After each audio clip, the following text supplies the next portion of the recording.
Welcome, everyone, and a very good morning to you. Today, we have the absolute pleasure of welcoming a dear friend, a Yeah. doctor, a practitioner, and so many other things here on Bukky Talks today. We have the joy of the presence of Dr. Jennifer. Thank She is you. the Chief Medical Director at Stardom Aesthetics and Laser Clinic. You're welcome, Dr. J, as I Thank like to you, call Bukky. you. Yes, thank you, Bukky. Nice, a pleasure to be here as well. We're so excited to have you here today because, as you know, Yeah. aesthetics now is a very big conversation. Yes, it is. Everybody's talking about aesthetics. Yep. So, before we dive right into it, let's get your background. If you can just tell us a little bit about your background. I know you're a medical doctor Mm-hmm. who has transitioned into aesthetic medicine and Yeah. aesthetics in general. Yeah. So, just tell us a little bit about that. Okay, thank you so much, Bukky, for having me. So my name is Dr. Jennifer Osayimwen, the Chief Medical Director of Stardom Aesthetics and Laser Clinics. I have my MBBS with my Master's in Clinical Dermatology and also a postgraduate diploma in Aesthetic Medicine. Wow. So right now you've taken medicine, so to speak, traditional medicine, and you've moved that into aesthetics, Yes. correct? Yes. So beauty through the lens of medicine. Fantastic. What Yeah. made you make that transition? Well, honestly, I saw like a gap within the skin treatment in terms of services provided. Most times in the hospital, then patients come in with skin issues, and then the treatment seems to be a bit biased. The same thing, so I'm not necessarily knowing what's going on with the patient. So with that, of course, dermatology was always of how I put it. It was very. I liked it. I like the niche of it. I like the fact that okay, as much as it's a growth, you have a growth. The growth can tell you so many things. So I was like, okay, you know what? Let me go into this field. So on my quest for dermatology, I found something even more interesting, which was aesthetic medicine. So I was like, oh wow. So I could practice beauty, but through the lens of medicine. So yes, so that's what Amazing. made me go into aesthetic medicine. Yeah. Amazing. And I think generally speaking, that's what sets you or your practice Yeah. apart from most aesthetic Yeah. practitioners, I should Yes. say. Yeah. Okay, that's really good to know. Skincare, skincare, skincare. We hear this all the time. What's the difference between skincare and skin treatment? Okay, so skincare, it's generally like a daily maintenance, a daily Okay. treatment. What you do, the basics. You Okay. cleanse, you moisturize, wear your SPF. But a skin treatment is usually more from a diagnosis driven correction. You Ah, understand? So it's like, okay, you hear these days people on TikTok, oh, use this cream, use this cleanser. Okay, that's just your regular skincare. okay. But when there's an actual problem, you have to seek a diagnosis. So you come in for a consultation and then treatments ensue. So that is actually a skin treatment. You Okay. understand? So skincare supports results, but it doesn't replace that clinical treatment, which is what the skin treatment does. And I think that's a mistake a lot of women make. They feel like they can handle skin treatment issues through skincare. Yes. So the idea Yes. is seek professional counsel, Yes. right? Yes. Yes. That's it. Fantastic. Yeah. That's really, really good to Yeah. understand now, Yeah. especially for those who generally don't know. Yes. It would be very good for them to watch this so that they can learn that. Let's talk about some mistakes some of us where I'm a client of yours. I'm happy Yeah. to say that. Yeah. I'm Yeah. happy with my results. Thank But what are you. some of the common mistakes some of us make, especially when it comes to skincare? Okay, so the most common one I see these days, I'm sure every dermatologist or anyone in aesthetic medicine sees is patients layering too many active at once. You just when you hear about those 10 steps to everybody's just layering actives and all of that. And with that, you are damaging your barrier, you're Barrier. also irritating your barrier. I mean, I've been a product of it as well, even if I'm into it, you understand? And all Okay. of that. So layering of skincare, sometimes even copying all those routines from social media. You remember there are a lot of edits and all of that. So people just, oh, like when patients come into the clinic, you see them, they have loads of products. Oh, I'm buying this. At the end of the day, they have so many, but then they're not even having any Any results. You results? understand? And then most important, or the most important one, which I should have mentioned first, is keeping the sunscreen, especially in our skin type.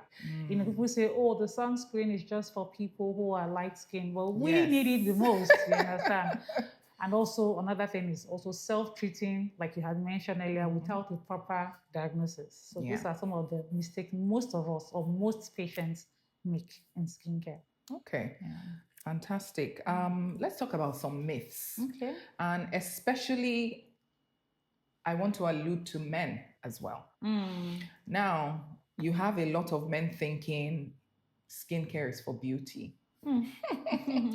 Oh, we tell men use sunscreen. They're like, no, it's you women that need sunscreen. Is it not part of your beauty regimen or your beauty routine? So let's debunk some of these myths. What are some of the most common myths outside of what men think about skincare? And I would like you to allude to men as well that you hear or you see in your practice. Okay, so most times they always feel cosmetics are for women.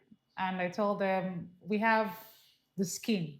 The skin is an organ, the largest, Yes, the largest organ in the the largest body. one at that. You understand? So if a woman is taking care of her skin, the same applies to a man as well. Because what's the skin major role is protection. Yes. So whatever applies to a man also applies to a woman. So these are one of the most common myths.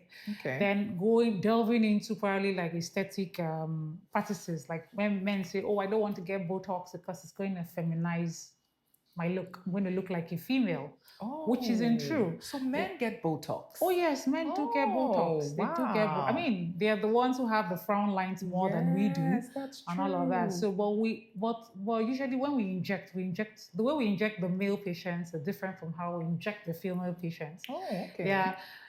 For anything that has to do with injecting, it depends on the anatomy. You understand? So the anatomy is very important. So you won't see a professional who knows what he or she is doing inject a female the same way he or she would inject a male. You understand? So we inject them differently. Okay. So, and of course, everybody wants to look refreshed, wants to look good. You understand? Yes. So, I mean, if women are getting it, why not the men as well? You know, and then also the another thing they say is, "Oh, I'm hustling for money, I don't need a sunscreen." I'm like, "Oh, guy, you need a sunscreen."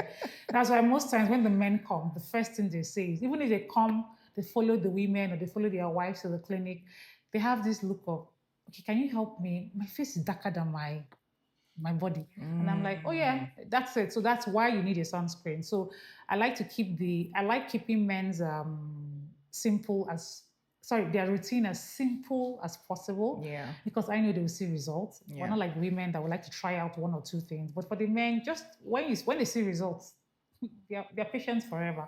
You understand? So for them, sunscreen, they always feel sunscreen is not for, "I cannot rub cream." Don't worry, don't rub cream. Rub a sunscreen. You understand?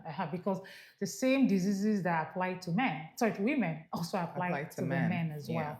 Yeah. And then most of them feel like every procedure requires a downtime, and I'm like, no, not all procedures require, there's some procedures that require downtime, but usually we have so many procedures too that will give us equally same results without downtime. So yeah, those are the things they're usually afraid of. But if not, for me, male patients are fantastic. Oh wow, look at that. Yes, I don't know if your female clients would be happy to hear that too. I will tell them, so I'm sure they won't be surprised when they hear that. You were talking earlier about actives, and I know what actives are. But for our audience that don't know what actives are, can you just talk to us a little bit about actives? And then that will lead me to my next question. Okay, so actives are, what actives do is that they are there for a treatment purpose. Okay. So like I said, when I was talking about the basics, cleanse, moisturize, SPF, basic. Okay. What those are just doing is literally protecting. Yeah. But actives are tailored towards treatments. So things like, when you hear, I'm sure people have heard of things they call AHA acids, like the AHAs, the BHAs, the PHAs, retinol, the azelaic acid, the benzoyl peroxide. Yes. All of these things I'm mentioning are tailored for treatments. You understand? So depending on what you are using it for. So imagine me saying you're overstimulating, or somebody who has acne, you're using the one for pigmentation, you're using so many actives at the same time. So that's why the skin usually gets irritated because an active. If you moisturize, wash and cleanse, wash and wear your sunscreen, we don't have any issues because it's just protecting. Yeah. But for you to use actives, you are treating a problem. So those are what actives are. Fantastic. Yeah. And the next question I would ask after that is how important is seeking professional help or guidance before starting a skincare routine? Even not just for skin treatment, that one, yes, but even just skincare. I want to start cleansing, I want to start using SPF. How important is that professional counsel before you start? Okay, so treating actually without diagnosing is just guessing. You're just doing guesswork. So Yeah. for me, it's in aesthetic medicine and medicine in general is more of a diagnostic first philosophy. Okay. Because for you to be able to set realistic expectations, be able to treat something, you have to have the first thing first is a consultation. You have a consultation, there we can make a diagnosis. And usually, most times with the diagnosis, with a treatment plan, it's not a one-off thing. Sometimes you can have treatment plan going on for months. You understand? So the professional consultation, all your skincare needs starts after a consultation. So when patients go in, and it's the same thing that applies to all parts of medicine, just like when you're feeling a headache, you go to the pharmacy, you buy Panadol, it's still there, you buy malaria drug, it's still there. Well, at the end of the day, you go back to the hospital to get a consultation. So, but if you see, when you stick that first, you cut off a lot of money, necessary money spent, and then you actually reach a treatment plan. Okay. Yeah. I hope more people would take heed to that because, like you rightly said, we have a lot of Instagram aesthetic people that are teaching us the 10 and 20 and 30. We do a lot. We see them when they come to the clinic and they come with their luggages. So TikTok, Instagram. You just know the product. The products they all look alike. They all look alike. And then there's a big wave of Korean products. So I'm sure you see that a lot as well. I know. And honestly, I think Korean products are great, but they don't. All your skincare products do not have to be Korean. Because a lot of people are into this Korean wave right now. Everybody's using Korean. I might get shot for this because I don't have a problem with Korean skincare. It's fantastic, it's beautiful. But one of the things I always tell patients is if you have your teenager using Korean products, beautiful, that's lovely because it's just the basic cleansing, moisturizing, SPF. When you're getting towards 25, then things begin to decline. So there you have to be more intentional. So like you have collagen decline then. Of course, you're beginning to use products that are tailored for that. Then talk less of when you get to 40s. In your 40s, if you're not using things for treatments there, then I don't know what you can't be using what your teenage daughter is going to be using. And even as a teenager, when somebody has acne, no matter the amount of Korean skincare they're using, it's not going to solve their problem because you have to put in actives, actual actives. I'm not saying some of the Korean products don't have it, they do have it, but they have it in so minimal quantity so that they don't cause irritation. So when we're doing actual treatments, sometimes we use actual treatment actives for patients and not Korean. I mean, I love their moisturizers, by the way, but please, you guys just seek consultation first. Yeah. Go for your consultation, guys and girls. Yeah. Okay, Nigeria, we have this saying, drink water and mind your business. So we're supposed to all be drinking water because of lifestyle. Yeah. How important or what role does lifestyle play in skin care or skin treatment or just our, daily care in general? Okay, so in terms of our lifestyle, it's if you look at the body holistically, so to speak, the kind of food we eat, how we sleep, understand? Lifestyle now it depends on. So imagine, okay, I'm going to try to use. I don't speak too much scientific terms here. I want to use very actual things that we can relate to. Some people will tell you, oh, I didn't sleep. Maybe I sleep only like 2-3 hours a day. And then probably when they wake up in the morning, their eyes, I'm having dark circles. People think I'm looking very tired. That's as a result of poor sleep. Yeah. Do you understand? So with poor sleep, poor diet, even practices like, drinking a lot of alcohol, even smoking a lot, all of that, where do they end up? Apart from the fact that they are causing issues internally, most times the skin suffer for it. Do you understand? Even aside from actual disease conditions, you understand? Yes. So with that, and also stress as well, because you have, like when I'm really stressed or when patients are really stressed, what happens? Which of the hormones do you instigate? You spike the cortisol. And the cortisol loves to show itself on the skin. You see the patient telling you, oh, I'm looking very dull, my skin looks very dry, And also lifestyle is very important. So as much as we give actives, as much as we tell you probably take this medication, we also tell you your lifestyle, the kind of food you eat. You understand? Because imagine children these days, you see them, the ones that have high, probably maybe, I mean, carb is not bad, but high processed foods. Before you know, they start telling you they're having acne and inflammatory. I mean, all of those things is because of the kind of food That you they're eat. So eating. your lifestyle has a great deal to play on your skin. Okay. That's very interesting because a lot of people feel once I have a Dr. Jennifer in my life, she can treat any issues I'm having, but I don't necessarily need to stop drinking Coke or No, you eating have to. high carb diets. You have to. You have to. Okay, that's Yeah. good to know. What age? Because many of us started this skincare journey, skin treatment journey, Very early. very, very, not Late. early, late. Yeah. Very late. I started early. You're a medical doctor, Dr. J. But I have friends of mine that didn't start early, so they're like, well, I started early, I started early. Well, I think I had said that while I was speaking. I'm like, okay, see, when people say, because people ask you, when is the right age to start? I mean, from teenage years, you should be able to teach your teenager to do the basic cleanse, moisturize, wear an SPF. Do you understand? The only times teenagers probably visit the doctors are if they're now presenting with probably acne or something, or pigmentation issues. Then you try to take them to treat it early, because when it comes to acne, usually we have some side effects that later on, if left untreated, becomes an issue. Right. And when you're like 25, you understand, of course, like I mentioned earlier, things starts to decline. So you start to introduce some form of actives into your routine.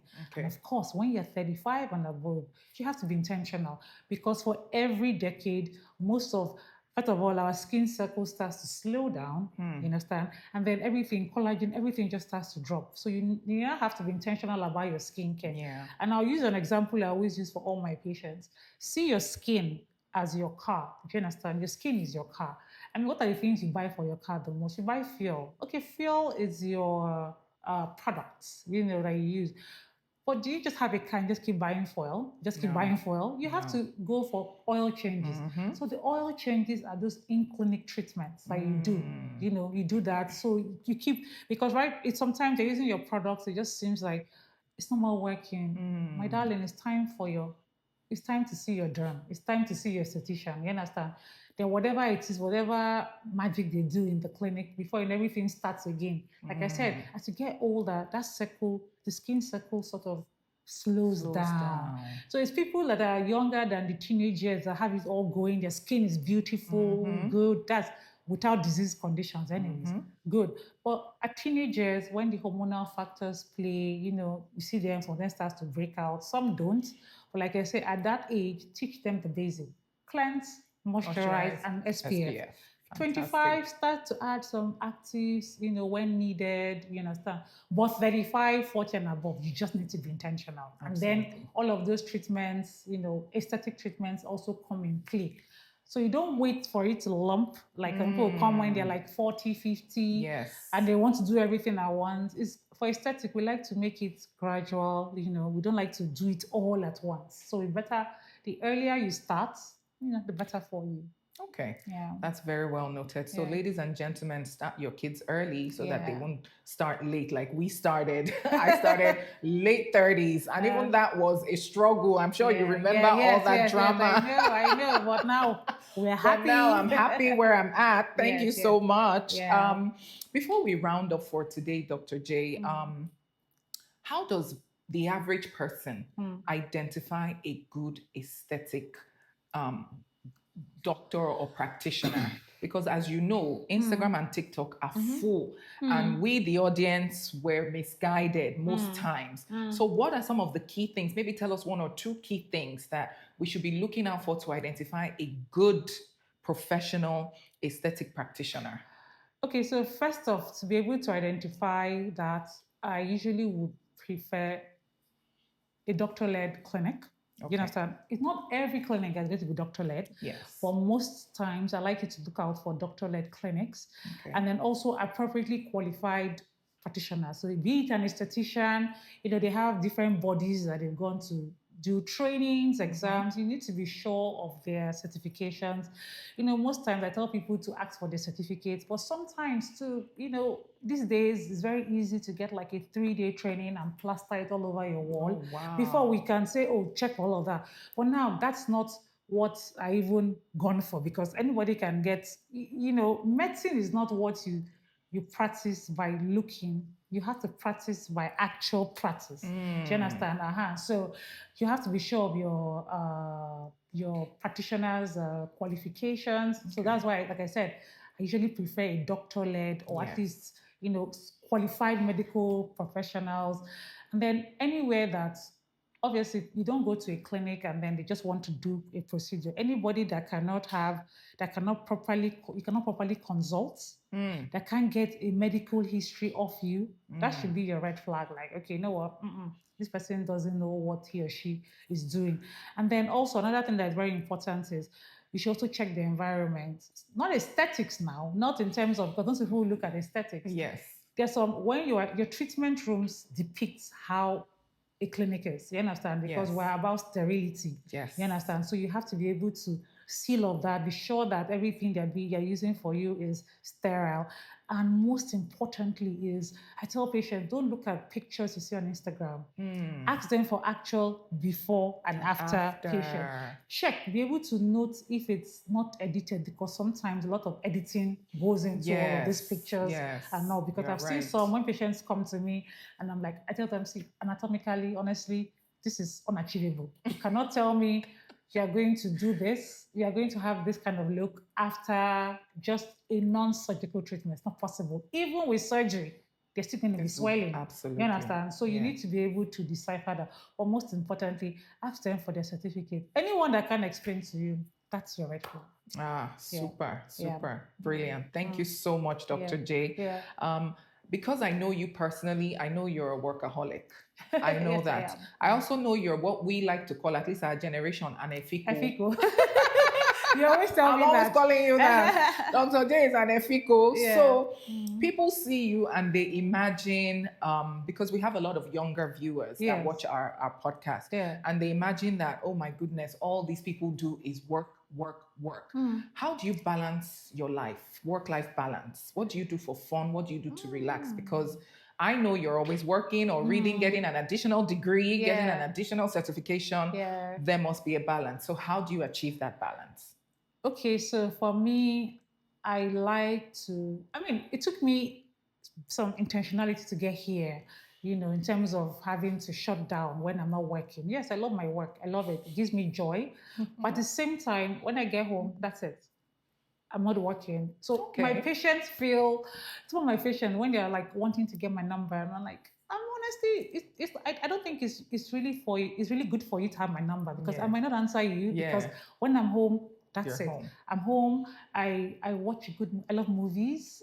So the kind of movies I love like make believe, something I'm not going to think hard about. So like the Marvins. Wow. I'm not thinking, I know it's not real, but I love it. You understand? I love those. So, that spending time with family, spending time with friends. I love to cook. You understand? I love the kitchen. I love to cook. I love to try new things. So, and then most importantly, I love to travel. So when I'm really feeling, I'm at that point where I'm burnt out, I just take time off work and I go for a holiday. And when I'm on a holiday, yes, I might give 1 or 2 days or 3 days to probably something that has to do with work towards the end of my trip. But then I go and I'm all out about rest. So I take out that time, So I think that's what I did. And of course, party once in a while, like any opportunity to play dress up and go out. You see me. I do that. Absolutely. Well, thank you so much, Dr. J. It has been a real pleasure having you Thank here. You, Bukky. We hope to see more of you. I'm definitely going to be seeing more of you personally. We need the first to be snatched. I know, right? So thank you. And thank you, everyone. See you next time. Bye. Bye.